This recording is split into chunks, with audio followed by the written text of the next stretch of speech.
277. Stream live on Facebook and also on Instagram at Metro TV Ghana, on Twitter and on Instagram at Metro TV GH. I am Bryce Nanakwesi. I'm coming up in the next 60 minutes.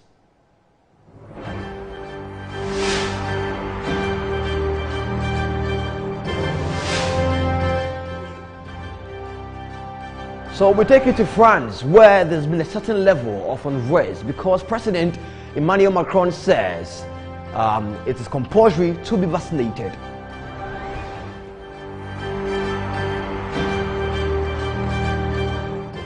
And in South Africa, the unrest continues in the country. We will be speaking to a spokesperson of Jacob Zuma's foundation in South Africa.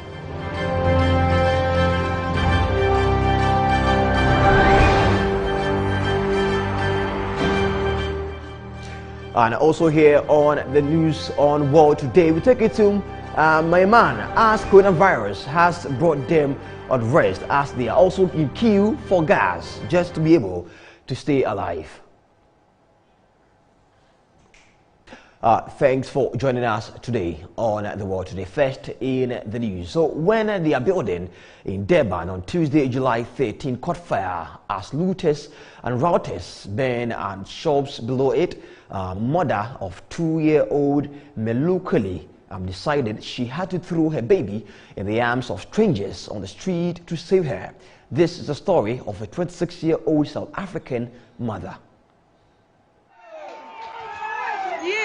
Lady Manyoni, 26, described on Wednesday, July 14th, the moment she understood she had no choice but to release her grip on her daughter and watch her descending into a group of people who stood together to catch her. Manyoni, who occupies the 16th floor with her daughter and fiancé, could not see the fire but smelled the smoke from the apartment. Video obtained by Reuters showed people escaping through gaps and partitions in the exterior walls, using ladders and makeshift slides to get to the street level.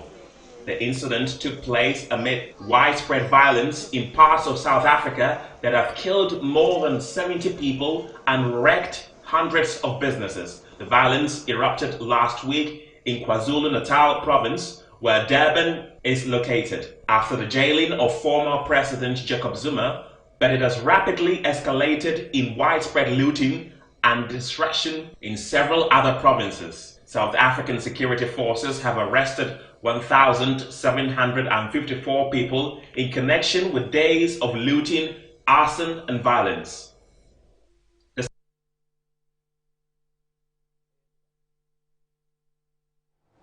So let's just stay in South Africa. Our spokesperson for Jacob Zuma's foundation has spoken exclusively to the World Today this morning. According to him, if Jacob Zuma should come out of jail now, the routing and the looting will stop because he is the man of the people. Take a look at this interview. Good morning, my brother. And I must also convey my greetings to the beautiful people of Ghana, and hope that one day I'll come to Ghana, and in fact I really would want that Ghanaian outfit.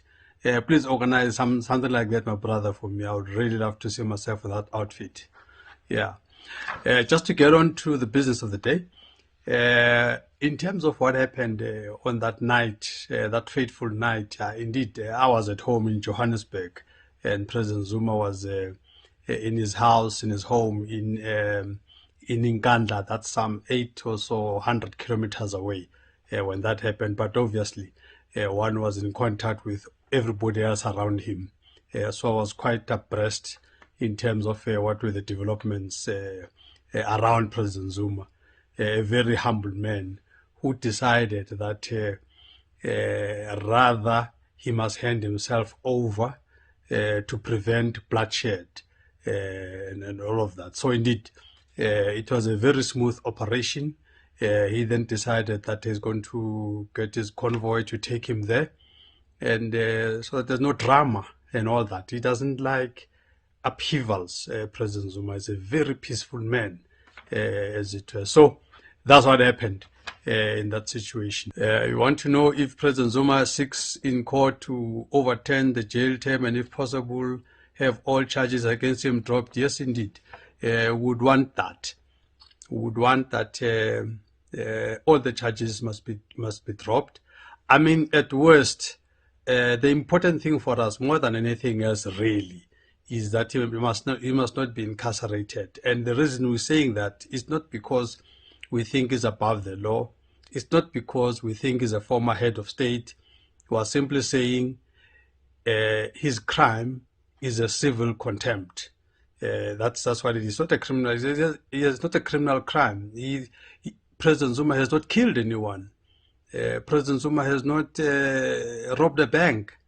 I mean, the only issue that President Zuma had that has brought us to where we are today, it's a simple squabble, really, about whether the chairperson of the State Capture Commission should continue to chair when President Zuma is tabling his own submission, or it should be a neutral chairperson. That's really where the squabble was about. And President Zuma was saying him and the Deputy Chief Justice Zondo, who chairs the Commission for State Capture, he was saying they've got some kind of historical background which he is suspecting that is manifesting itself in a manner in which Deputy Chief Justice Zondo is conducting himself, because President Zuma was feeling that Deputy Chief Justice, the chairperson of the State Capture Commission, was harsh on him, was treating him like an accused and all of that. So he did it because, you see, when you come to a commission, everybody should really be on the same side of the commission. Whoever gets there is theoretically on the same side of the commission to give the information, a lot of information, so that they can make whatever recommendations they need to make. But if you go there to go and table your version, to clarify some of the allegations that people make, and then you find yourself in a situation that you feel like you are treated like a criminal, you're treated like an accused, that is a problem, as it were. So all President Zuma asked is that no, maybe he must have a neutral chairperson. Sanity will prevail, that President Zuma will be given an opportunity to go and state what needs to state in the commission in front of a neutral chairperson, and this jail term will be removed, not because they would be doing him any favor. They would remove it because it's unlawful to throw somebody into jail on a civil matter without a trial in a trial court. That is the issue that is bothering us. Whether South African government is looking forward to send the troops to curb the unrest. Well, as we speak now, we've got soldiers all over. And for us as a foundation, we are of the view that this is a very funny situation. We of the view that unrest of community is a matter that should be dealt with by the police, as it were. But what we have now, got soldiers that have been sent. We are very nervous about it as a foundation. We are very nervous about it, and the reason we are nervous is because, in our view, soldiers are trained to kill. Now, if you've got unarmed citizens, and if we looked at the profile of the people that do this looting, are really the poor people. One of the saddest things about our situation in South Africa is that the issue of inequality is very perennial. It just doesn't want to stop. I'm sad to tell the Ghanaians that as we sit here and now in South Africa, the inequality that we have now in 2021 is worse than the inequality we had in 1994 when we started this democracy. So indeed, the comrades have not made us proud, to be honest with you. And we hope that things are going to change somehow, but that's where we are. So we've got a lot of unemployed youth. So some of the people, in fact, the majority of the people that have been doing this looting are really people that were doing this looting for socio-economic reasons. There might have been a particular trigger, but then the rest of the ills of the society kicked in, and then we saw this massive rush into places of food, and some people steal TVs and what have you. So you have that kind of a situation, so that there's no drama and all that. He doesn't like upheavals. President Zuma is a very peaceful man, as it were. So that's what happened in that situation. Whether the unrest in South Africa now is as a result of Zuma going to jail and all of that, look, I think, truth be told, his going to jail might have sparked it, but I think it's for everyone to see now that things have just morphed into a whole range of other things. Now we're no longer sure, to be honest with you, we're no longer sure whether it's still that or there are other agendas in the mix. So we're really not sure about what exactly is happening now. But in the beginning, it was indeed what we characterized as the righteous anger of the people because of the unjust situation that was thrust onto President Zuma. You must remember that our biggest issue for us as the Jacob Zuma Foundation was that the Constitution of South Africa is very clear about what needs to happen before a person goes to prison, and there's a very clear section that deals with that, section 12(1)(b) of the Constitution of South Africa. We can look it up. It's very clear that detention without trial is prohibited, and we've always argued that the fact that he was at a constitutional court, constitutional court is a motion court, it's not a trial court. It hasn't got the whole section that deals with that, section 12(1)(b) of the Constitution of South Africa. We can look it up. It's very clear that detention without trial is prohibited, and we've always argued that the fact that he was at a constitutional court, constitutional court is a motion court, it's not a trial court. It hasn't got the whole proceedings that happened on the criminal court. For instance, there's no cross-examination and all that. So indeed, there are quite a few things, and also there are certain rights that become automatic when you are in a criminal court. Which rights the Constitutional Court decided that they will waive President Zuma's rights, and that for us was another problem. That is really unconstitutional. How do you waive somebody's right to remain silent and right not to incriminate yourself, and a whole range of rights that are listed on Section 35 of the Constitution? Those are some of the rights that President Zuma was denied, and we said it cannot be that we have a judgment that has just flouted the Constitution. In fact, this judgment was not unanimous. There was a second judgment that said that, in fact, the majority judgment is unlawful, is unconstitutional. That's a basis, by the way, that we've now gone on to this rescission application, and we hope that the result of that will be successful in order to make sure that the jurisprudence of South Africa is kept in line and consistent with the Constitution. We really hope that that will be a favorable outcome from that process.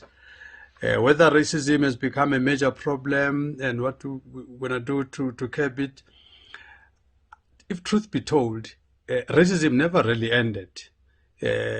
What ended is perhaps overt racism. Covert racism continued in various ways. I mean, we've got what one could call even institutional racism in the country. We've got all kinds of this thing, but it's all couched in a whole nice cloth and dressings and what have you. So it's not easy, but beg your pardon, we still some way to get that. You want to know if President Zuma seeks in court to overturn the jail term and, if possible, have all charges against him dropped? Yes, indeed. Would want that. would want that all the charges must be dropped. I mean, at worst, the important thing for us, more than anything else, really, is that he must not be incarcerated. And the reason we're saying that is not because we think he's above the law. It's not because we think he's a former head of state. We are simply saying his crime is a civil contempt.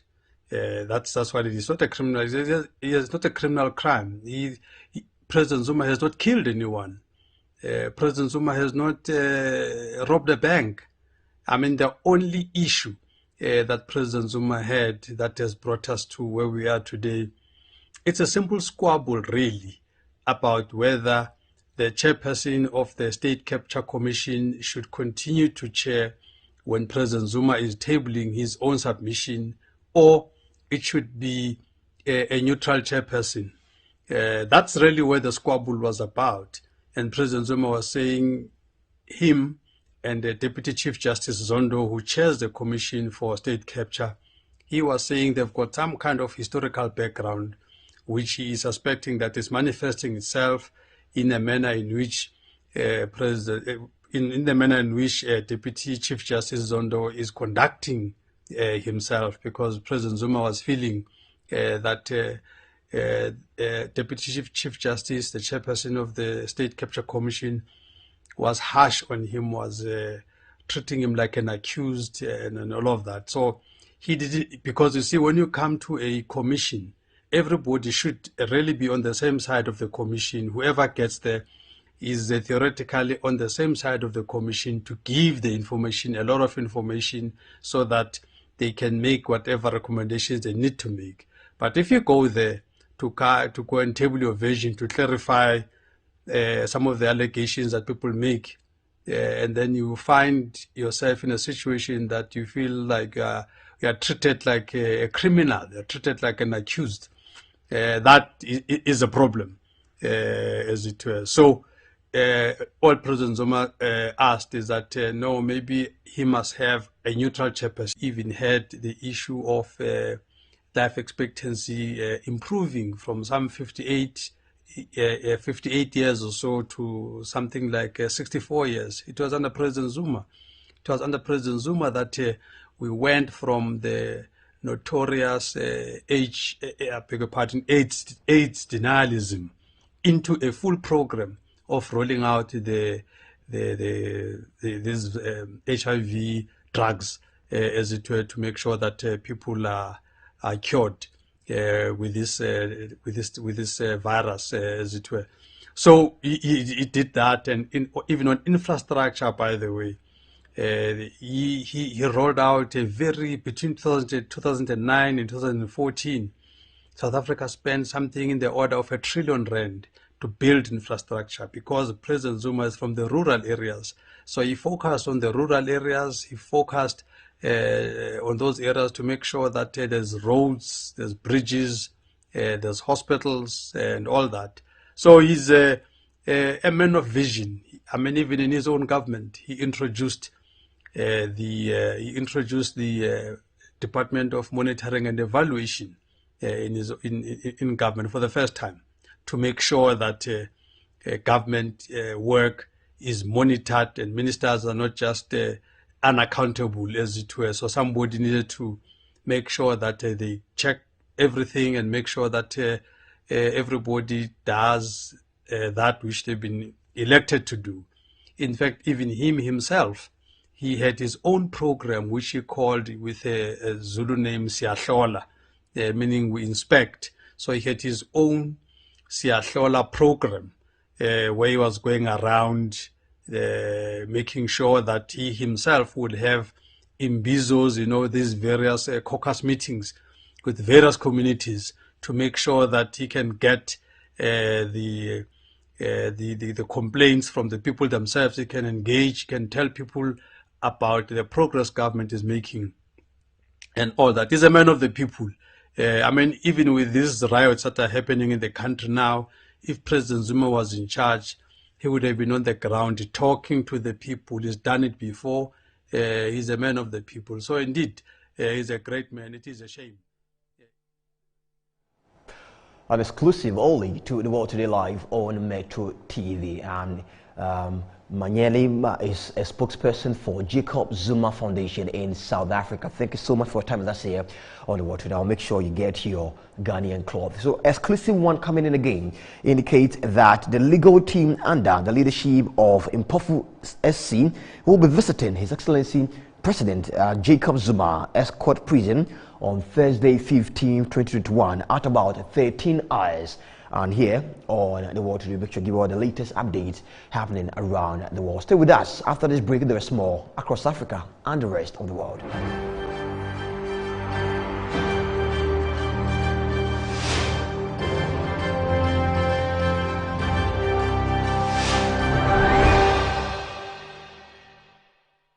The search for a reliable partner in dealing with. We also have available the sale of Camel car batteries, Weichai and Kia spare parts, Zonton coaches and light duty vehicles for everyday movement. Contact us on 020 00 www.saautomobilegh.com. SA Automobile, the pleasure of doing business with you is all ours.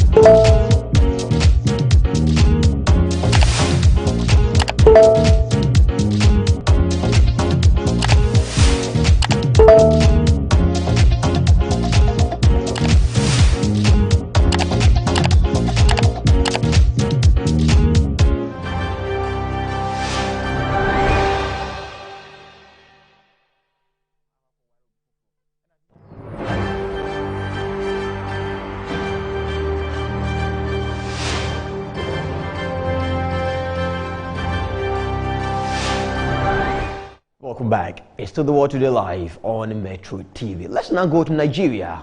At the Heavenly Citizens Church in Lagos, the pastor and congregation have adopted a new tool to help them understand Christian scripture. Now, the first Bible translated into Nigerian Pidgin, sometimes called Pidgin English. The language is widely used and understood across regions and ethnic groups in the nation of 200 million people. Although most books and newspapers are still in Nigeria are in English, this Bible comes in Pidgin. Pastor Ben Akwevwe has been using the Pidgin Bible during services at his church in the Down at Hill Ejigbo neighborhood in Lagos. This environment of Ejigbo is a mixture of people who go to school and there are some who don't go to school at all. And some don't sabi read well, and there are some other people now, like average people, now full this environment. So when we use the PG Bible, it's just be like saying I'm waiting, they wait for sin because they understand that when they enter, the explanation they very easy for them to understand. So they like the Bible. The Pidgin Bible is the result of 3 years of solitary labor by amateur translator Salem Ego. The 35-year-old wanted to improve the understanding of the Bible in this fervently religious country where English is the official language but not the mother tongue for millions of people.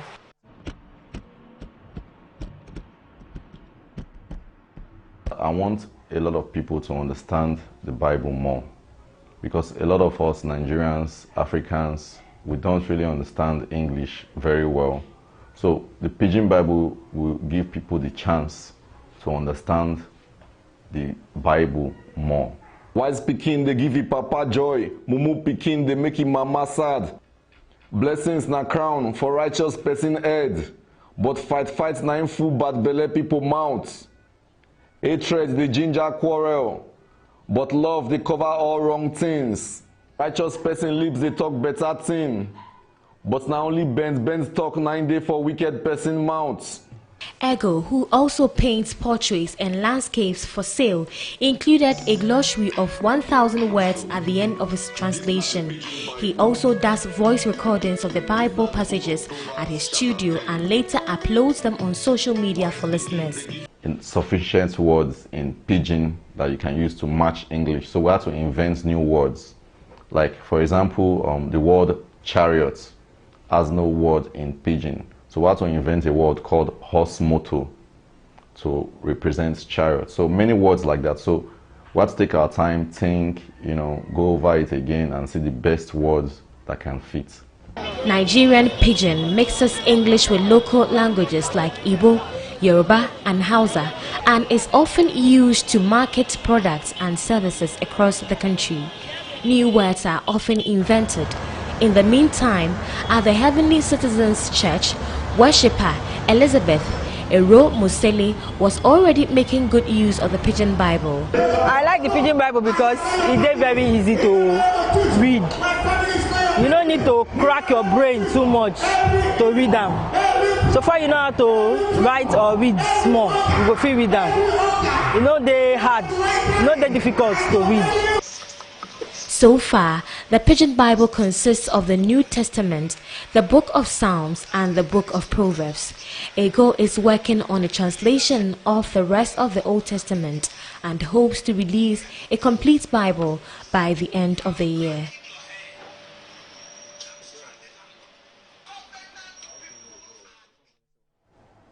And according to research, a number of 75% people in West Africa speak Pidgin. Away from that, now residents in Yangon City lined the street with their oxygen cylinders on Wednesday, July 14 morning as they wait for the arrival of an oxygen distribution vehicle to refill their tanks amid a surge in coronavirus cases in Myanmar. The latest COVID-19 wave crept up on the country of 53 million after the coup against elected leader Aung San Suu Kyi. Daily protests against the junta, strikes and violence all hampered the provision of health services. A video obtained showed residents lining their oxygen cylinders neatly along a street in a Yangon neighborhood while sitting under the sun to wait patiently for an oxygen refilling vehicle to arrive to top up their tanks. The official death toll from COVID-19 was put at 89, the sixth day out of 7 that it had hit a record. Daily cases topped 5,000 for the first time, more than double the highest figure last year. More than a third of COVID-19 tests were positive, a figure doctors say points to the outbreak being far more widespread than the official testing numbers. Myanmar is in the midst of its most serious wave of infections. Some health experts say the real rate of infection is likely to be far higher given a collapse in testing. Myanmar's military authorities pledged on Monday to ramp up oxygen supplies to help treat COVID-19 patients as residents describe their struggle to secure supplies to save loved ones from a record-setting wave of infections. The junta said it had restricted supplies to individuals to avoid hoarding, rejecting accusations of trying to monopolize them.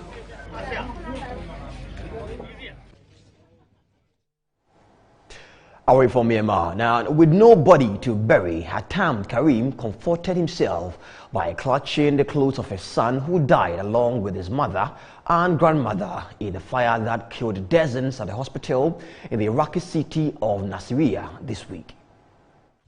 Karim buried his wife on Wednesday, July 14, in the holy city of Najaf before returning to his hometown of Shatra, where, dressed in black, he received mourners at a Shiite mosque. Families of the victims and residents in general have blamed the authorities for the fire that tore through the hospital set up to treat COVID-19 patients. An initial police report, a copy of which was seen by Reuters, said the fire was caused when an oxygen tank exploded. The report noted that the hospital had been built with lightweight panels separating the wards, making the fire spread faster, and the hospital lacked enough emergency exits, which caused higher casualties. A health ministry statement on Wednesday put the death toll at 60, including 21 unidentified bodies. It did not say why the number was lower than a death toll of 92 reported by the state-run Iraqi National News Agency Tuesday, July 13. It was Iraq's second such tragedy in 3 months, and the country's president on Tuesday blamed corruption for both. In April April, a similar explosion at a Baghdad COVID-19 hospital killed at least 82. More than 20 bodies are still waiting to be identified at the morgue, where relatives gather, desperate to hear about their loved ones, including 28-year-old Mustafa Khalil, who sat back with his back to the wall, hoping for information. Away from Iraq, let's now go to France, as French police used tear gas on Wednesday to disperse a protest against President Emmanuel Macron's plan to require a COVID-19 vaccine certificate or negative PCR test to gain entry to bars, restaurants and cinemas from next month.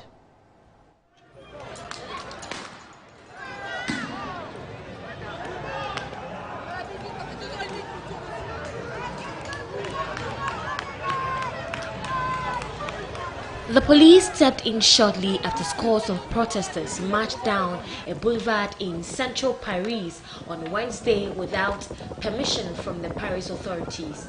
Some wore badges saying no to the health pass. Some critics of Macron's plan, which will require shopping malls, cafes, bars and restaurants to check the health passes of all patrons from August, accused the president of trampling on freedoms and discriminating against those who do not want the COVID shot. Macron says the vaccine is the best way to put France back on the path to normalcy and that he is encouraging as many people as possible to get inoculated. Wednesday protests took place on Bastille Day, the anniversary of the 1789 storming of a medieval fortress in Paris, which marked the turning point in the French Revolution. Among other proposals in the government's draft bill is the mandatory isolation for 10 days of anyone who tests positive, with police making random checks. French media reported the Prime Minister's office did not respond when asked to confirm the detail.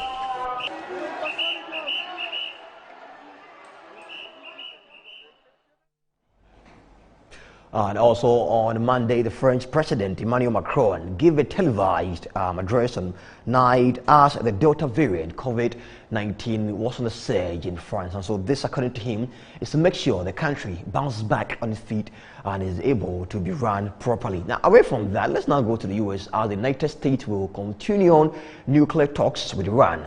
Now, the White House said on Wednesday, after an Iranian plot to kidnap a U.S.-based journalist was made public, a U.S. Justice Department indictment unsealed on Tuesday showed prosecutors have charged 4 Iranians in a kidnapping plot of the journalist. Now, the White House condemns the plot. Press Secretary Jan Psaki said. Overall, though, we categorically condemn Iran's dangerous and despicable reported plot to kidnap a U.S. citizen on U.S. soil. We will forcefully defend U.S. citizens and U.S. interests. That includes law enforcement actions like the one announced yesterday, as well as the actions the President has taken to defend U.S. forces in the region from Iranian-backed militant groups. It also includes our diplomatic effort to constrain Iran's nuclear program, one of our most important and urgent actions. But it's actions to attempt to silence the voices of those peacefully working to address the situation both inside of Iran and outside of Iran that are appalling. We'll continue to speak out against that, and obviously law enforcement authorities will take appropriate steps. And what kind of impact, if any, will this have on Iranian nuclear talks? Well, it still remains, we have never assessed Iran to be a good actor in the world, not just by this plot to kidnap a person who's residing in the U.S., but their activities in the region, which we have had great concern about and the President has taken retaliatory actions for. But at the same time, we still see it in U.S. interest and in our national interest to engage in ongoing discussions so that we can have greater visibility into Iran's path to acquiring a nuclear weapon. So we will continue to pursue those talks, pursue the diplomatic path forward, which we think is in our interests and continues to be constructive. From a footage cited by the What to Do Here Metro TV, the journalist was explaining how the police has been standing downstairs of a building for hours just to make sure that she couldn't come out, and whatever they are planning to do to her was done. Quite worrying to all journalists across the world. It's told the What to Do Live on Metro TV. When we come back, we give you a story of the U.S. on Wednesday calling for immediate release of those detained at protest in Cuba. Stay with us. We'll be back with more.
Welcome back. We're still live on DSTV channel 277 live on Facebook and also on YouTube at Metro TV Ghana. Let's still stay in the U.S. where the U.S. on Wednesday called for the immediate release of those detained at a protest in Cuba. An update to leaders on what the United States is doing to serve as an arsenal of vaccines. This is a law enforcement matter, of course, hence the announcement came out of there, and we're not going to weigh in on the specific allegations. Overall, though, we categorically condemn Iran's dangerous and despicable reported plot to kidnap a U.S. citizen on U.S. soil. We will forcefully defend U.S. citizens and U.S. interests. That includes law enforcement actions like the one announced yesterday, as well as the actions the President has taken to defend U.S. forces in the region from Iranian-backed militant groups. It also includes our diplomatic effort to constrain Iran's nuclear program, one of our most important and urgent actions. But it's actions to attempt to silence the voices of those peacefully working to address the situation both inside of Iran and outside of Iran that are appalling. We'll continue to speak out against that, and obviously law enforcement authorities will take appropriate steps. And what kind of impact, if any, will this have on Iranian nuclear talks? Well, it still remains, we have never assessed Iran to be a good actor in the world, not just by this plot to kidnap a person who's residing in the U.S., but their activities in the region, which we have had great concern about and the President has taken retaliatory actions for. But at the same time, we still see it in U.S. interests and in our national interest to engage in ongoing discussions so that we can have greater visibility into Iran's path to acquiring a nuclear weapon. So we will continue to pursue those talks, pursue the diplomatic path forward, which we think is in our interests and continues to be constructive.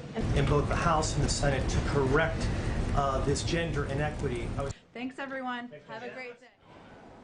And White House Pesky there, giving us all the detail between what is happening between the U.S. and Cuba. Let's now do some health stories in Australia as authorities extended a lockdown in Sydney on Wednesday, July 14, by at least 14 days after 3 weeks of initial restrictions failed to stamp out an outbreak of COVID-19 in the country's largest city. New South Wales State Premier GLADYS BEREJIKLIAN said restrictions would need to remain in place until at least July 30 after she reported there were 97 new locally transmitted cases, representing a slight increase in daily infections from a day earlier. Of the 97 new cases, 24 people were infectious in the community.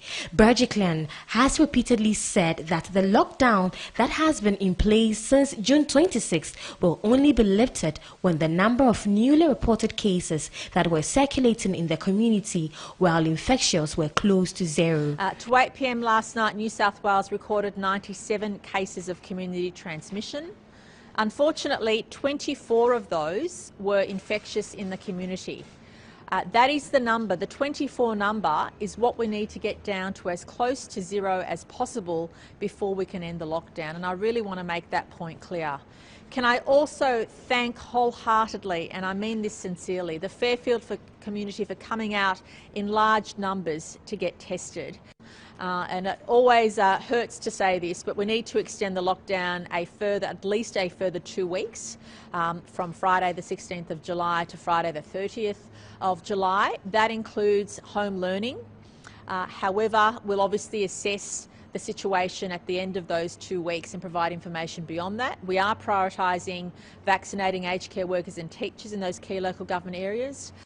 But I just wanted to provide certainty on behalf of the government to the community to say the lockdown will unfortunately be extended for at least another 2 weeks with the current settings.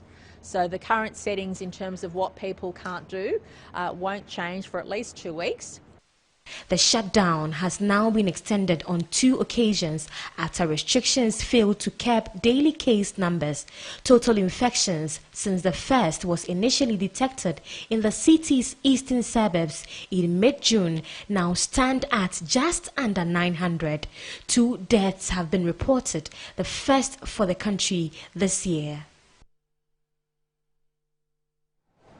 So GLADYS BEREJIKLIAN is the premier for News South Wales. She has come under great attack by citizens of Australia who believe that they are being sat on. Their right as humans to go out there and have a living is being trampled upon, and so they want to be let out immediately.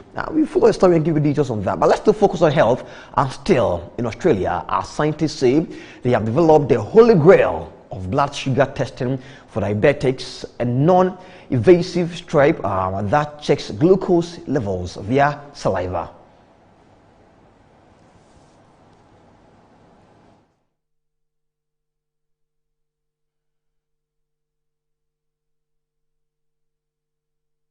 The latest test works by embedding an enzyme that detects glucose into a transistor that then can transmit the presence of glucose, according to Paul Dastor, who is a professor of physics at the University of Newcastle in Australia, who led a team that created it. Yeah, so what we've done is we've developed a way of embedding an enzyme that detects, in this case, glucose, directly into a transistor. Now, a transistor is a very sensitive amplifier. And so that enzyme that we put into the transistor, it turns glucose into a signal that the transistor can detect.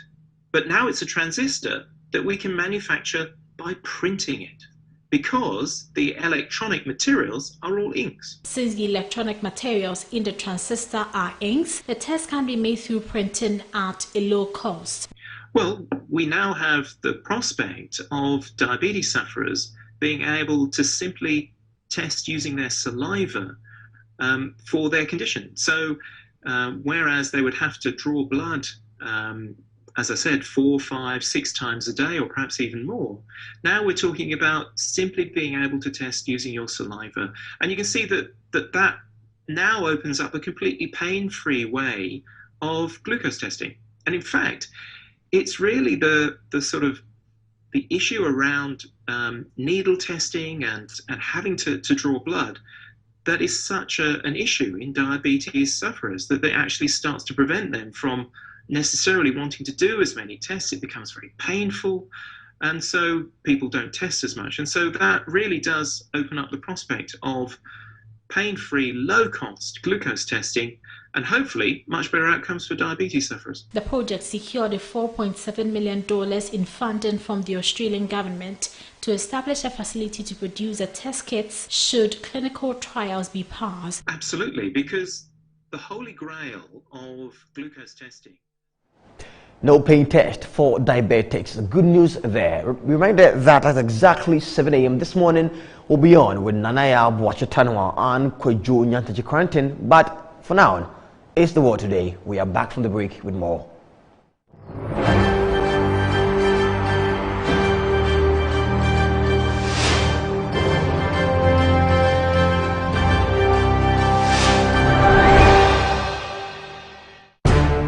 The world has seen a lot of evolution in recent times. Global network facilitated by trade continues to grow stronger and forge nations closer together. On International Trade Focus, we'll share with you the current industry, tech and commercial avenues turning the world's trade wheel. This is your gateway to international business connections and trading events. Get the inside views, vital information, trends and analysis on emerging trade giants in Ghana and beyond. International Trade Focus, the global television trade showcase, transcending barriers in creativity and innovation. Join me, Anna Spiel, as I give you a whole menu of international trade activities. International Trade Focus, your timely business hub.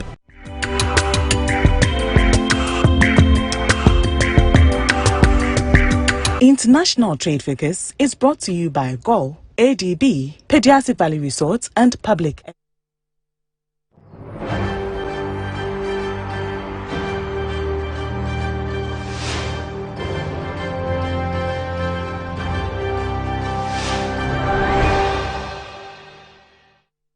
Welcome back. We're still live here on The World Today, and it's now time for us to give some sports stories across the world. It has been a decade since Lee Westwood was at the top of his game and the world rankings, but the Englishman sees no reason why he cannot find the missing pieces of the puzzle to become a first-time major champion at this week's British Open. It's been a really strong season for you so far, some good results. How are you feeling going into the championship starting tomorrow? Coming into this week, I've played here twice in the Open Championship, missed the cup both times, so kind of had it in my head that a bit of a mental block that I didn't like the golf course, but played it yesterday and really enjoyed it. Loved the way it was set up. I couldn't really remember the golf course too much, probably because I hadn't had that much experience of playing in it, only having played 2 rounds each Open, and really enjoyed it.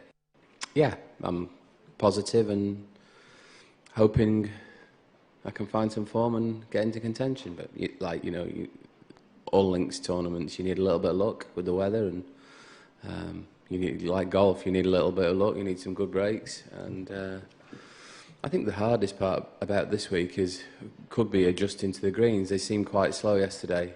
I don't know how fast they're planning on getting them, but I left a lot of putts short and in the middle, and that'll become frustrating as the week goes on if I don't start to get it to the hole.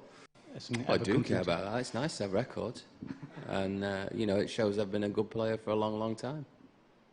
There's not many people played in as many major championships as me. I think we're from a generation that's maybe had the benefit of sports medicine and things like that, maybe being a little bit more analytical and knowing what's going on. Tiger came on the scene and everybody sort of took that a little bit more seriously mid to late 90s.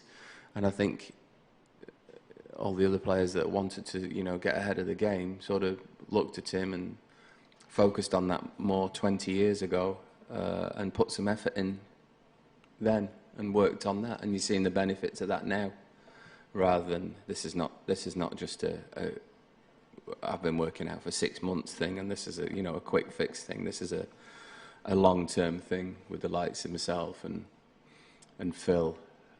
Stuart Singh, people like that are playing. Look at Bernard Langer. He's playing well into his 60s because he's looked after himself 30 years ago, not because he's done it, not because he started going in the gym 3 weeks ago. My generation, mine and Phil's generation, are now reaping the benefits of the hard work for the last 20 years on, analysing movements in the swing and working on injury prevention to those parts of the body that. And yes, a believer right there. Let's now do some business. And Francophone African countries are not sabotaging the quest for Africa to trade in a common currency. These are the words of the French ambassador to Ghana, Anne Sophie. According to her, economic policies of the various countries has prolonged the realization of this dream. She spoke to my colleague Shadrach Odami Ejare.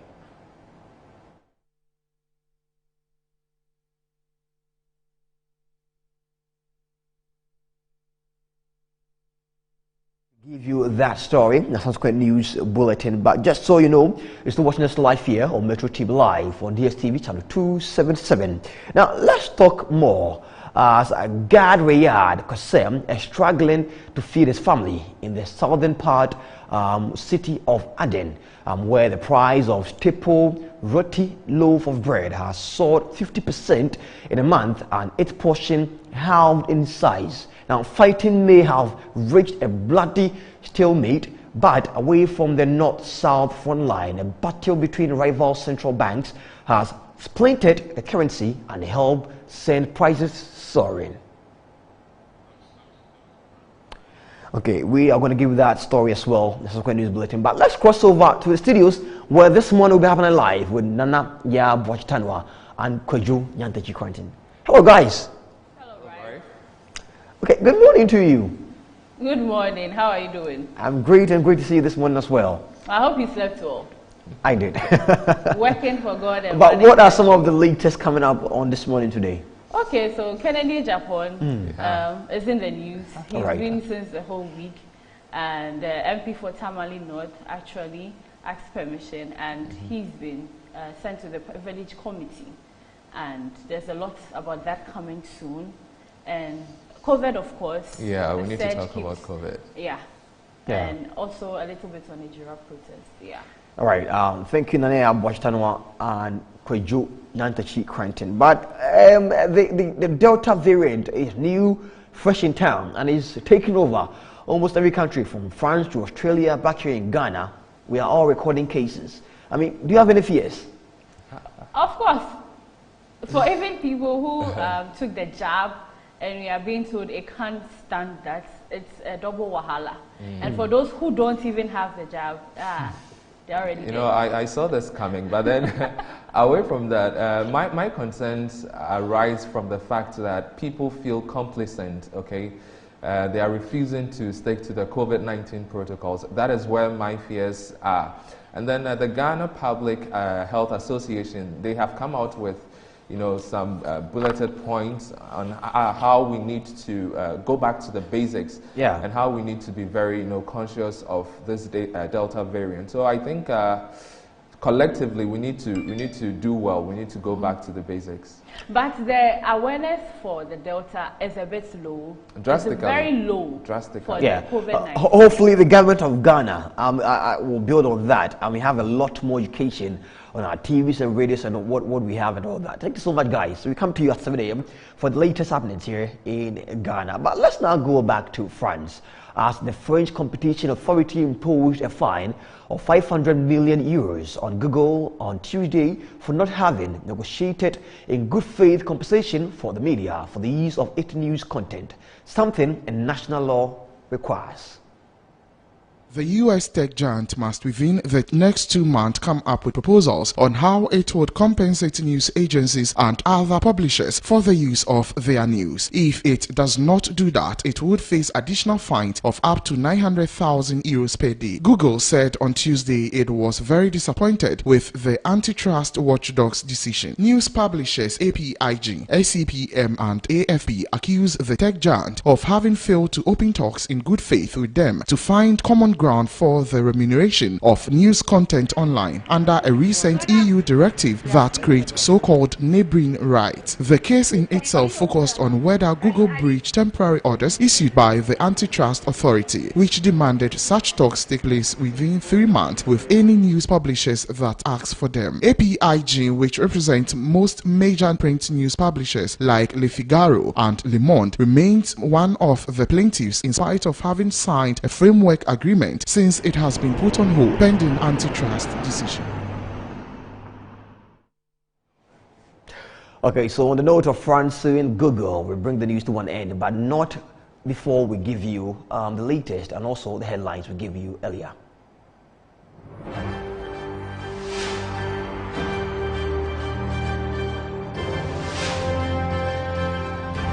French police used tear gas on Wednesday, July 14, to disperse a protest against President Emmanuel Macron's plan to require a COVID-19 vaccine certificate on negative PCR test. In South Africa, looting updates. Protest looting rout in South Africa as Ramaphosa deploy military. We had a conversation with the spokesperson for Jacob Zuma's foundation.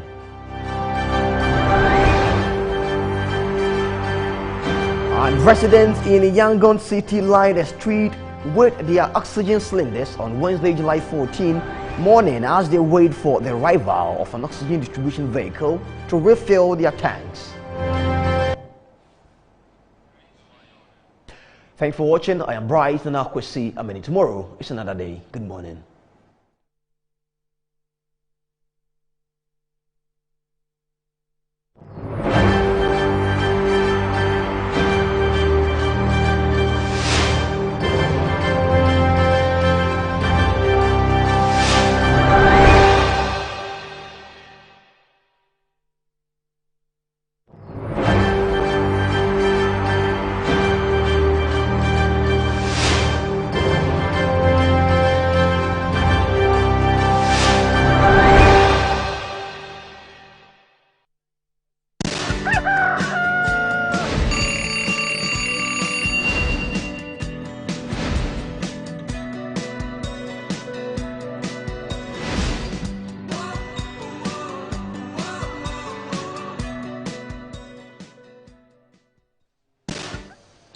It's this one live on Metro Television on DSTV channel 277 and on Facebook and YouTube it is Metro TV Ghana. My name is Sanaya Tanobwachi. And I am Kojonya Ntechi Kranting.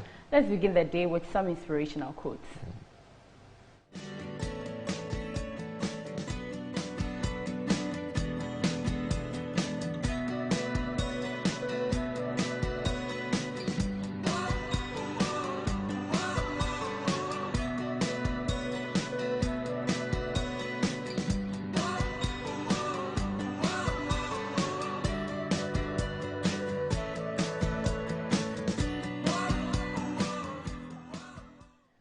So happiness comes from the actions of you and those around you. Be wise about what you do and who you spend your time with. I think I love the other part.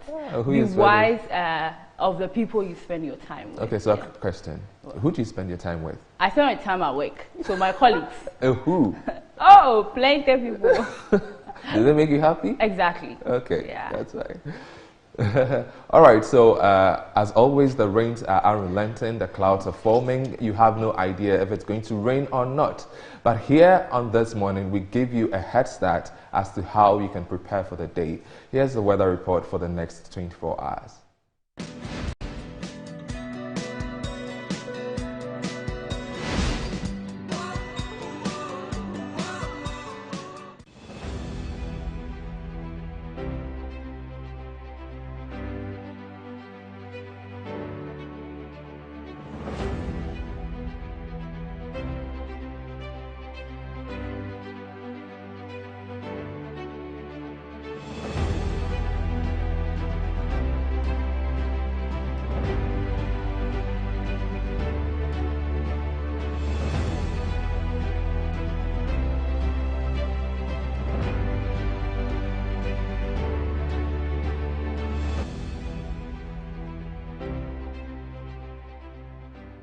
Okay, so that was the weather report for the next 24 hours. If you're wondering why we're laughing, we have more goodies coming your way. But then, let's take this quick break.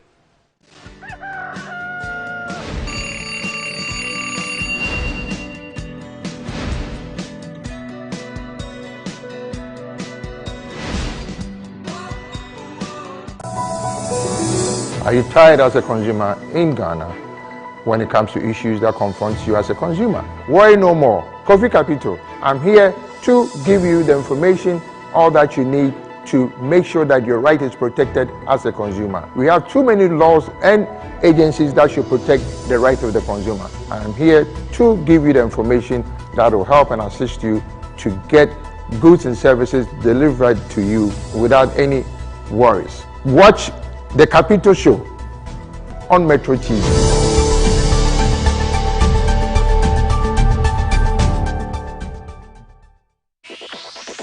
Introducing a deal that's too good to miss. Pay for 1 month of Showmax Pro or Showmax Pro Mobile and get a second month on us. He's the world champion. That's 50% off Olympic Games Tokyo 2020 action and world-class football, as well as first and exclusive local series. It makes sense, right?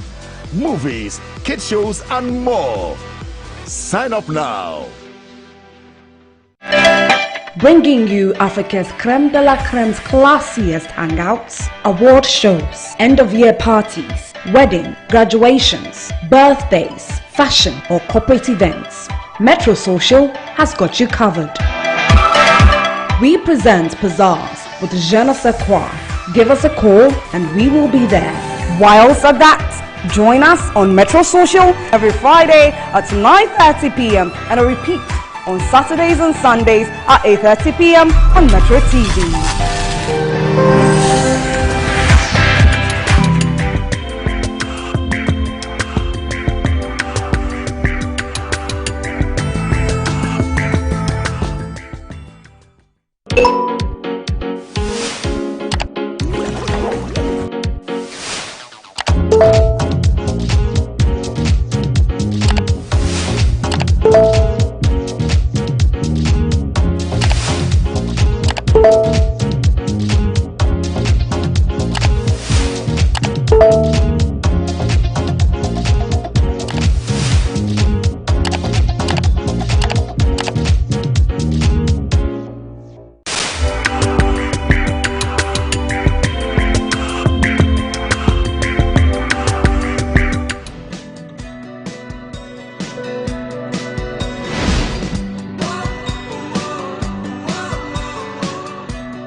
show this morning live on Metro Television. It's time for some news that are making waves in Ghana with myself and Kujo.